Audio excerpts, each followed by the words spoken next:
Mes photos sont de la merde. Bonjour, Eric Gibaud, ericgibaud.com. Et aujourd'hui, on va parler de ça. Cette sensation que quelquefois on a eu, on a tous, toi, moi, beaucoup de gens l'ont eu. Et voir quelle solution il y a, pourquoi ça arrive, qu'est-ce qui se passe, que faire quand on se pense comme ça. Et voilà, c'est de ça qu'on va parler aujourd'hui. Alors, cette vidéo est sponsorisée par Arvia, écoledephotographie.com. Et en fin de vidéo, j'expliquerai en détail ce qu'ils proposent. Allez, c'est parti! Bon, c'est sûr que le titre peut sembler accrocheur, mais je pense que c'est quand même quelque chose qu'on a tous pensé quelquefois, ou cette sensation qu'on a eue, c'est-à-dire que nos photos sont de la merde, excusez-moi le terme, mais je crois qu'il n'y a pas d'autre mot, c'est ce qu'on pense dans sa tête, au moment où on le dit, même sur les réseaux sociaux peut-être pas, mais bon, moi je le dis parce que je suis comme ça, voilà.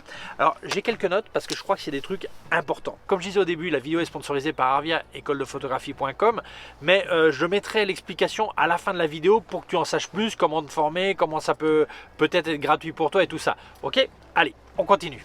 Alors d'abord, je vais te tranquilliser. Cette sensation que nos photos sont de la merde, c'est une sensation, je pense que on a tous eu à un moment ou à un autre. Alors, c'est vrai qu'il y en a certains qui n'ont jamais eu cette sensation et leurs photos sont quand même de la merde. Mais il faudrait quand même faire une définition de qu'est-ce qu'une photo de merde ou pas. Mais en fait, c'est pas le sujet en fait. Le sujet, c'est pas ça. Le sujet, c'est comment tu te sens. Voilà, donc une bonne photo, il y a plein de critères pour dire qu'une photo est bonne et tout le monde n'est même pas d'accord sur ces critères. Donc, on va pas rentrer dans ce débat. Ta photo est peut-être excellente et toi, tu la trouves minable. Et d'autres, ils vont penser que toi, tu penses que ta photo est excellente et d'autres la trouvent minable. Bon, ça, c'est un autre thème. Ok, donc, on va se centrer sur ce qui se passe. C'est-à-dire que tu n'es pas convaincu des photos que tu fais. Eh bien ça nous est arrivé à tous. Et ça nous arrive, et moi ça m'arrive souvent. C'est pour ça que quand quelqu'un me dit tes photos sont nulles, je suis même pas vexé, tu vois, parce que je dis ben, il a raison. Tu vois, parce que souvent moi beaucoup de mes photos je les considère comme nulles, sincèrement. Donc même s'il y en a qui les applaudissent, moi je trouve qu'elles sont pas forcément terribles. Voilà. Puis il y a des mecs qui vont dire ben t'as bien raison, elles sont bien nulles tes photos. Ok, comme tu veux, pas de problème. Ok. Alors ce qu'il faut voir, c'est que quand tu as cette sensation, c'est un moment bénéfique. Puisque là, tu vas avoir deux options.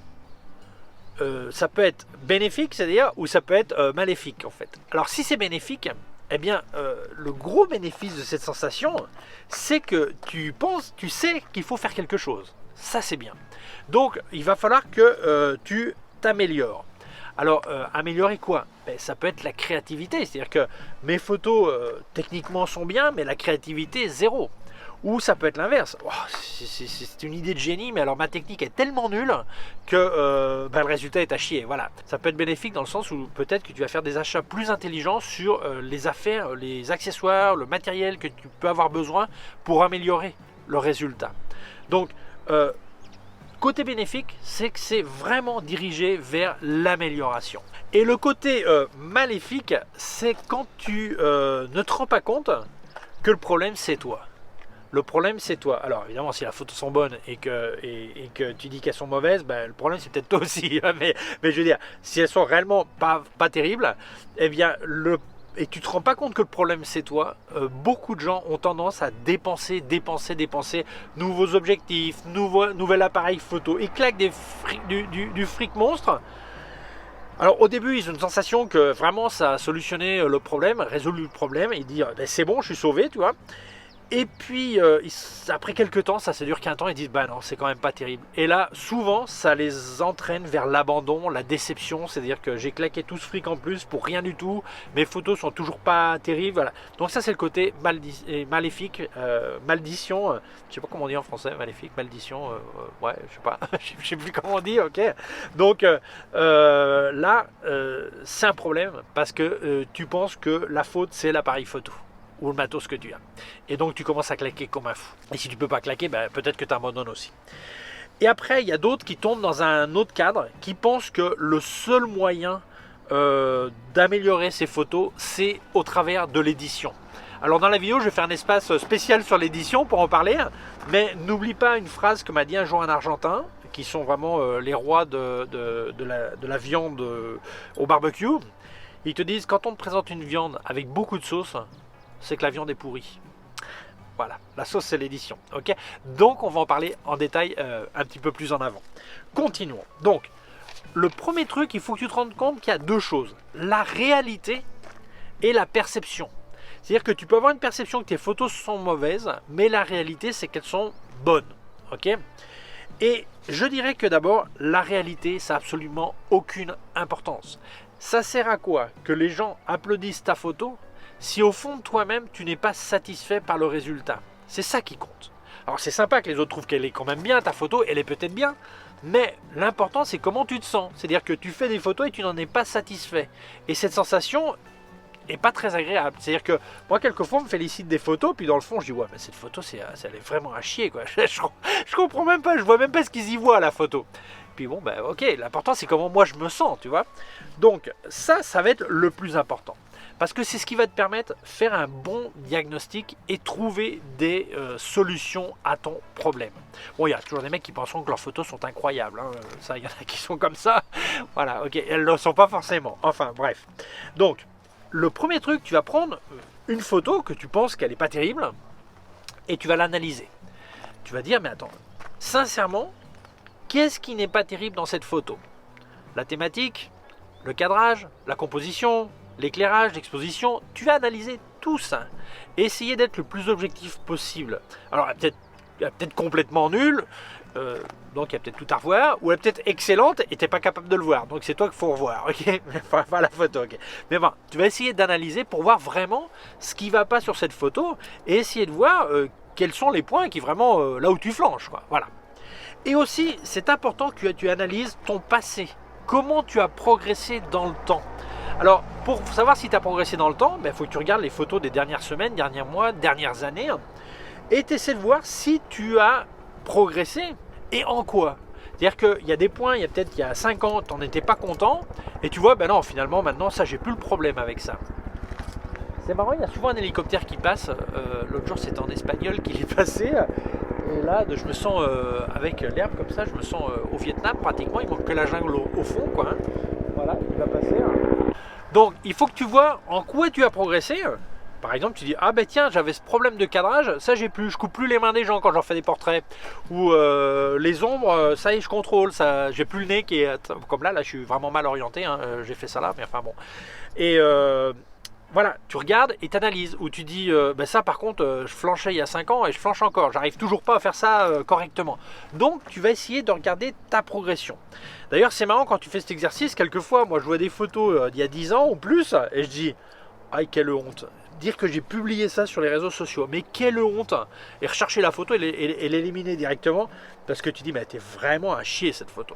Puis il y en a d'autres que, quand je l'ai fait, je la trouvais vraiment pas terrible, et puis je la revois maintenant, puis je dis, ah mais finalement elle était pas mal cette photo. Ah non, elle était pas mal, tu vois. Donc c'est bien que tu analyses le passé pour voir là où tu flanches, où tu flanchais et là où tu t'es amélioré réellement.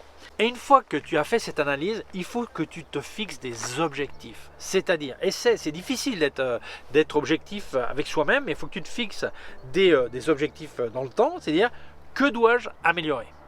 L'éclairage, la composition, le cadrage, la thématique, tout ça, tous ces trucs, qu'est-ce que je peux améliorer pour que mes photos soient réellement meilleures? Et là, tu vas te fixer des buts clairs et des exercices à faire. C'est-à-dire que si je considère que mon gros problème, c'est l'éclairage, ben, évidemment, il va falloir que je bosse l'éclairage. Alors, ça ne veut pas dire que tu commences à faire toutes tes photos en travaillant le flash et tout ça, mais que tu dises, ben, cette semaine, pendant 1 heure, je vais bosser là-dessus. Si ton problème, c'est le cadrage, tu mets toujours les horizons tordus, hein, par exemple, ben, tu dis, ben, voilà, je vais vraiment faire un entraînement sérieux pour améliorer ça.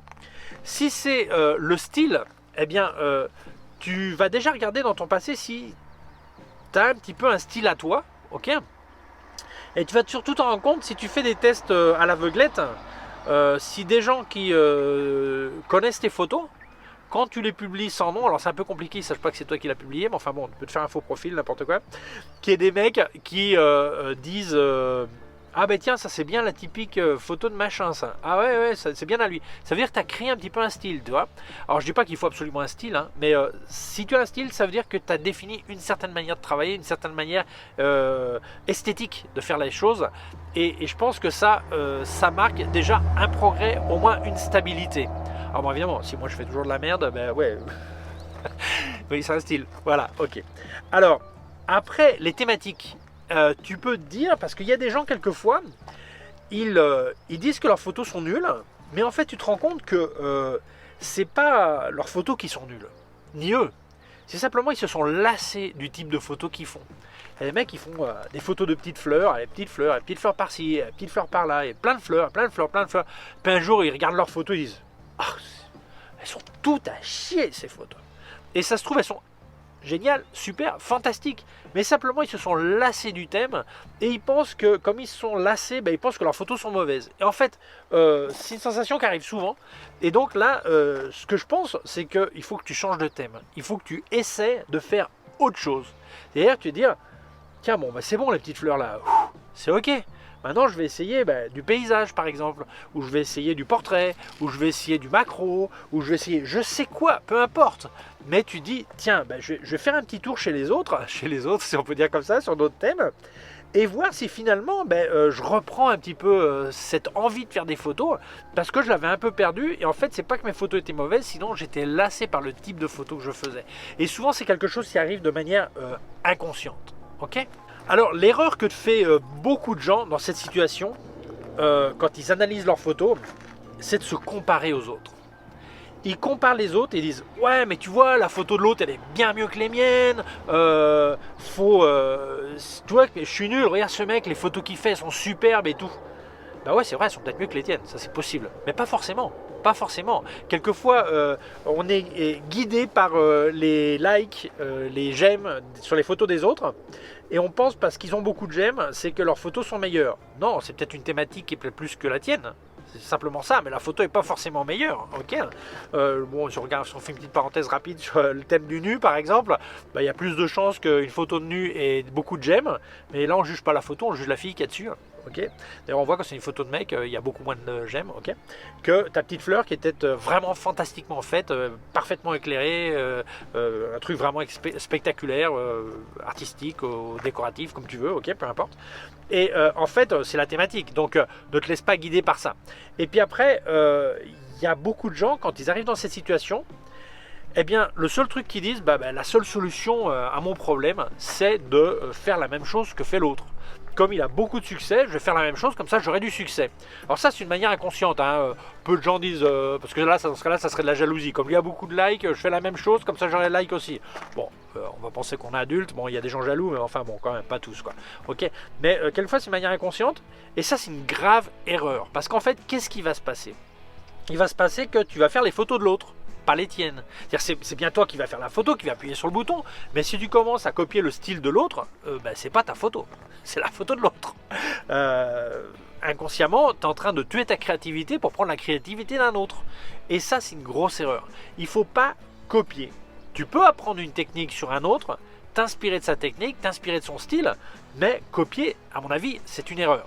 D'ailleurs, moi, j'aime pas trop regarder les photos des gens qui font des choses dans le même secteur que moi, je dirais. Même secteur, pas géographique, mais thématique.